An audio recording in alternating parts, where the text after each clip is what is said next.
All right, Jordan, are you ready? Come on in.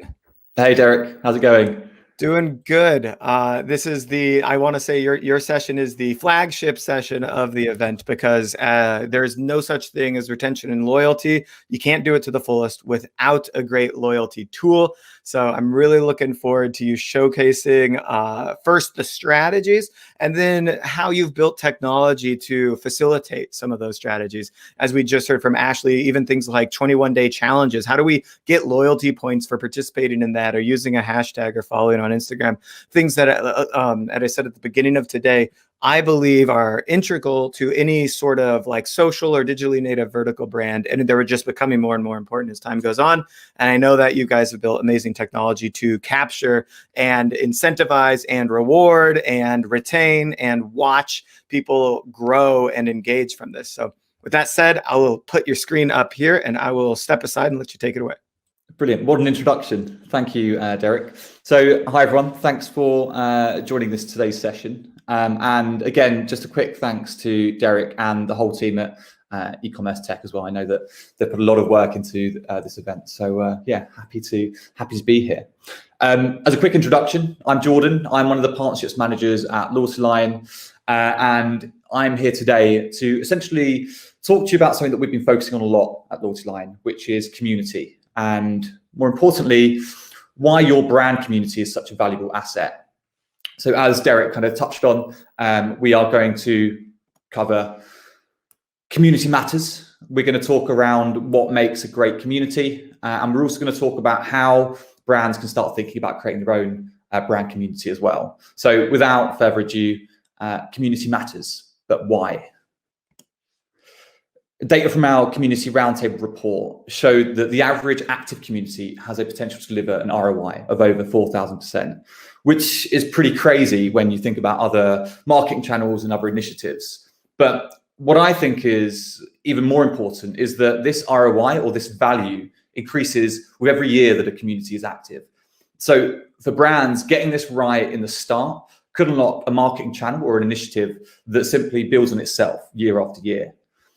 But aside from ROI, aside from that value, there are some very tangible benefits too.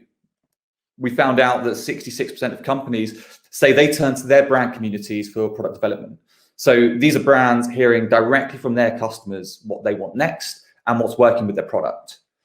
On top of that, 71% of companies use customer communities for market research. So think of all of the money that brands are spending on surveys, focus groups, and all the market research that's fulfilled by the communities they have.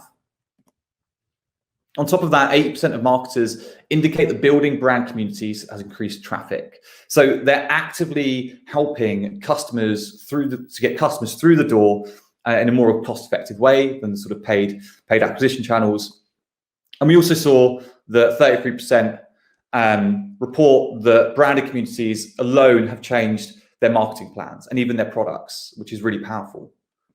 And finally, in terms of these kind of tangible benefits, is that 8% of customers say authenticity of content will influence them to follow a brand. And there's nothing more authentic than genuine content generated within your own brand community. So we know that communities are valuable, but community is a pretty big term. So what I want to do is just make sure we're on the same page. And after speaking with many of our clients here at LoyaltyLion, we've come to define a customer community as an active subsection of highly valuable customers who regularly interact with your brand and each other. And as you can see from this definition, we've highlighted a couple of words: active, high value, interact. These are important parts because they show it isn't just a collection of customers who've purchased from the same brand or joined a loyalty program.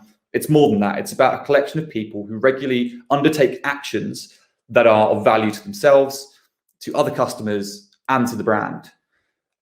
And so what did our research tell us when we surveyed these customers? What did it tell us about the current state of community within the space of e-commerce? We asked these customers about brands they liked, brands that they repeat purchased from, and they told us about community-based actions that they took with the brand. And from that, we were able to map out a community matrix. So as you can see, communities were not made up of general customers, but in fact made up of 4 quite specific types of members. Each of these personas require a different level of value to the brand, but maintaining these relationships required a different level of marketing effort. So at the bottom left here, we've got the drifters. This is roughly 14% of consumers. And these are shoppers who don't engage with your brand outside of making purchases. They have no emotional connection to your brand. They often check out as guests. They don't open your emails, and they don't follow you on any of your social media channels. The second one, so the top left, are the lurkers. So these make up roughly 17% of your consumers. And these shoppers are drifters with a glow up. They like you, but at arm's length. They log into complete purchases. They open your emails. They follow you on social media. Getting them to do these actions takes investment, but they don't click on your emails. They don't like or share any of your content on social. So the value that these customers is providing is very limited. Moving on to the supporters. So top right, this makes up around 50% of your consumers, which is definitely encouraging. And of these supporters, 50% of them will recommend you to friends and leave reviews. 28% of them will click on the links within your emails, and 15% will react to your social activity. It takes a reasonable amount of time and effort to keep this quadrant participated, but they aren't completing the final piece of the community puzzle, which is interacting with others. And so this is where we get to the sort of creme de la creme of our quadrant, and this is the insiders. They're both high value, and they're also the easiest to maintain because they're already 100% brought into your brand. And insiders roughly make up about 18%. They're your biggest brand cheerleaders and biggest brand advocates.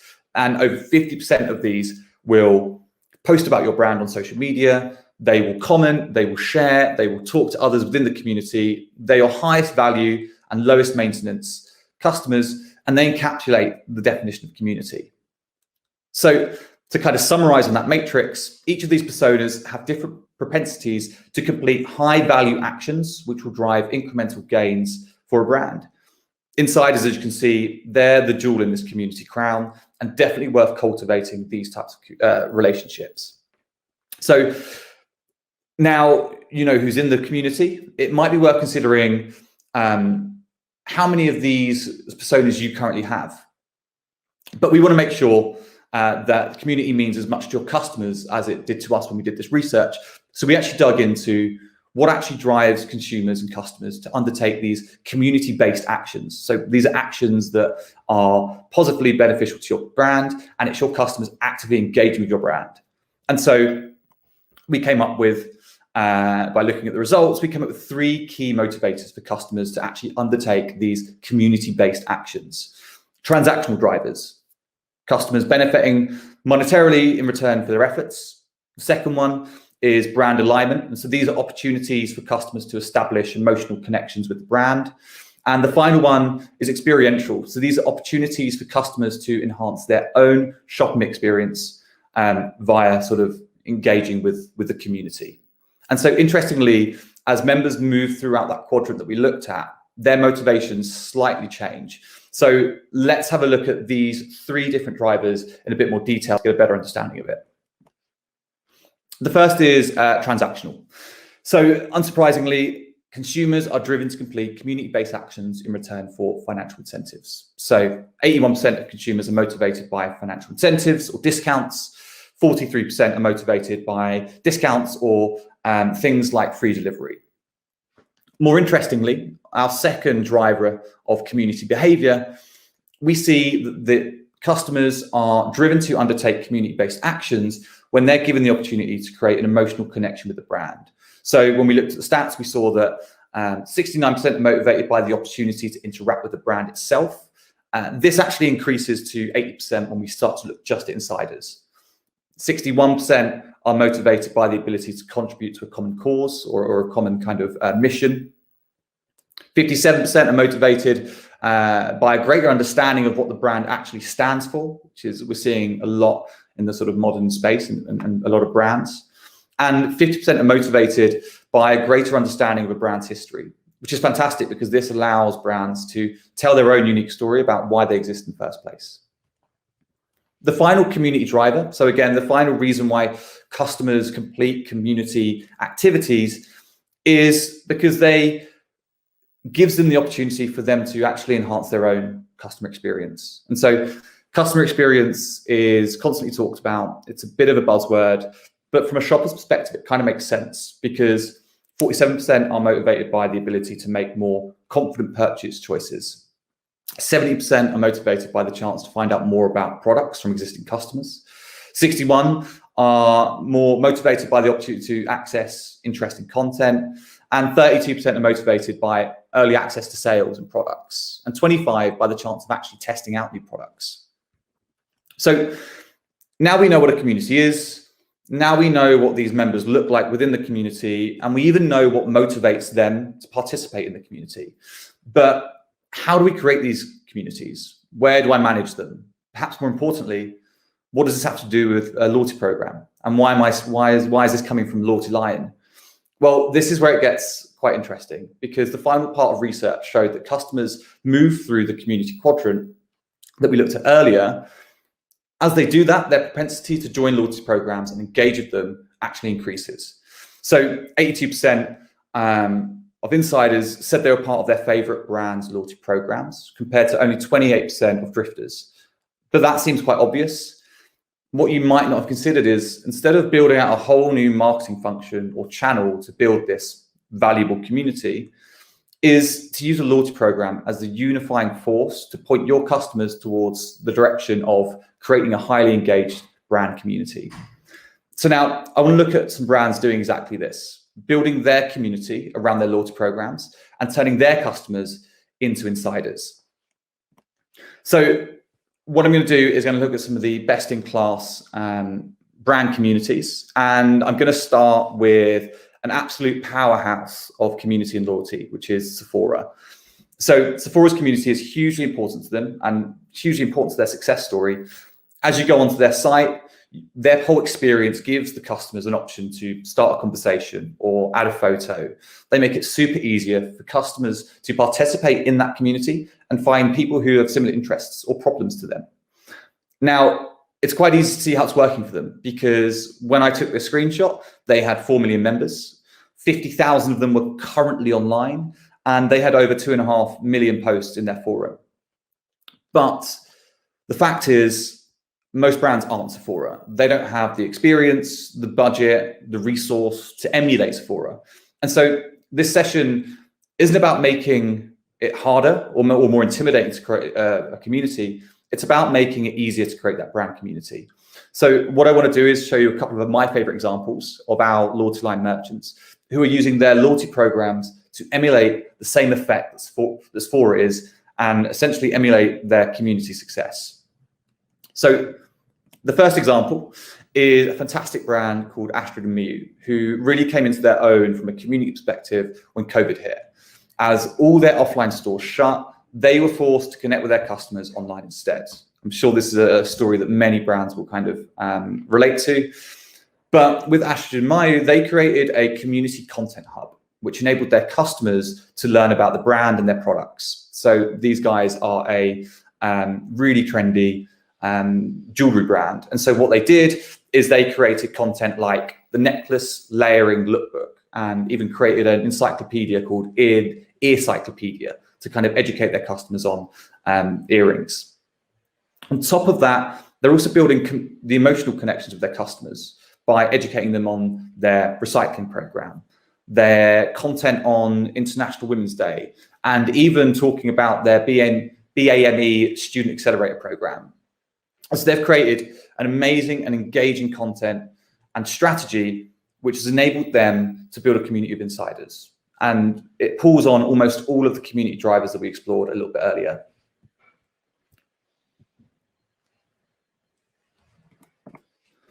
The next brand is appealing to their community by sharing exactly what they stand for. So again, the common cause. So Pacifica is an online beauty brand who uses their loyalty program to demonstrate their values and encourage customers to recycle their products packaging in exchange for loyalty points. Again, it's a simple rule that they've set up with their loyalty program and requires no extra marketing effort, but it clearly shows the community and their members what Pacifica stands for, and so builds that kind of emotional connection with their customers.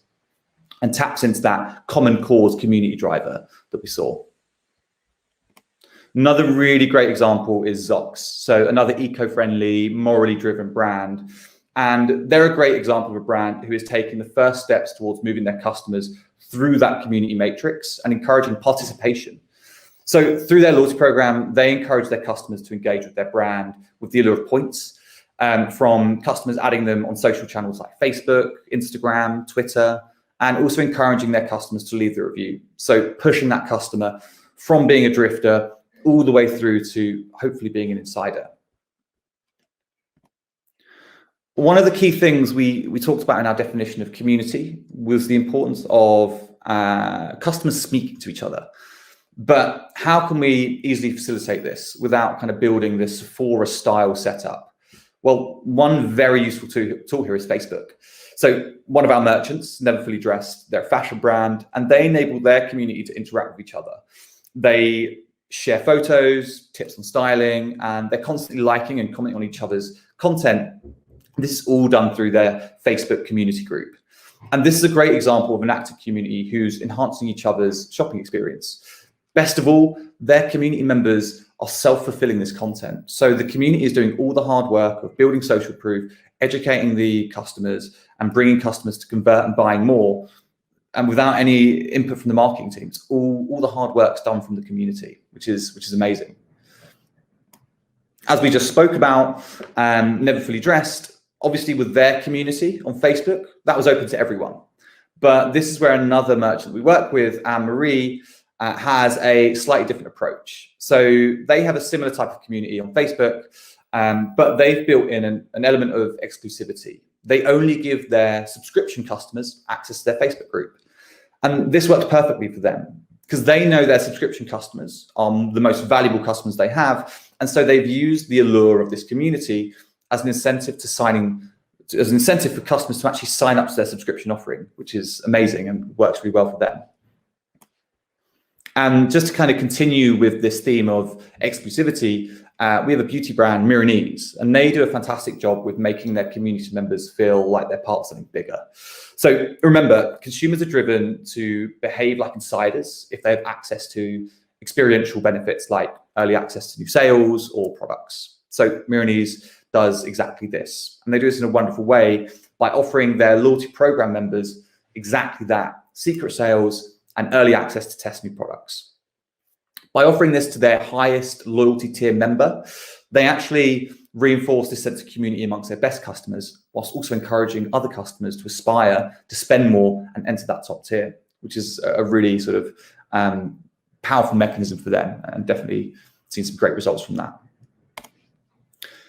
So these are just a few examples of merchants and brands who are using their loyalty program to create a community of customers who are emotionally connected and giving as much value back as they're deriving themselves. But how do we know if building a community is the right step for you or your brand? For us, there are a few key triggers which indicate that it's time to really start focusing on that customer base and turning them into an active community. The first one is look at your retention data. Do you have a low repeat purchase rate or a lower repeat purchase rate than you want? Are you struggling to re-engage with your existing customers outside of using things like sales and discounts? If so, you're probably lacking the emotional connection that's required to bring those customers back time and time again. Community building could absolutely solve this challenge and definitely is worth exploring. Second point here is actually looking at your acquisition strategy. If you're paying more than you would like to for acquiring a new customer or struggling to engage new customers without discounts or introductory offers, then again, a community could be a super valuable tactic to help acquire new customers. What about considering first-party data challenges? So this is where customers are actively giving us data about them without kind of deriving it from platforms like Facebook or Google. And if you're finding that customers are becoming increasingly hesitant to give you more information and tell you more about them, then perhaps you're not offering enough value in return. And so building a value-adding community could be a great way to present customers with value outside of just your product.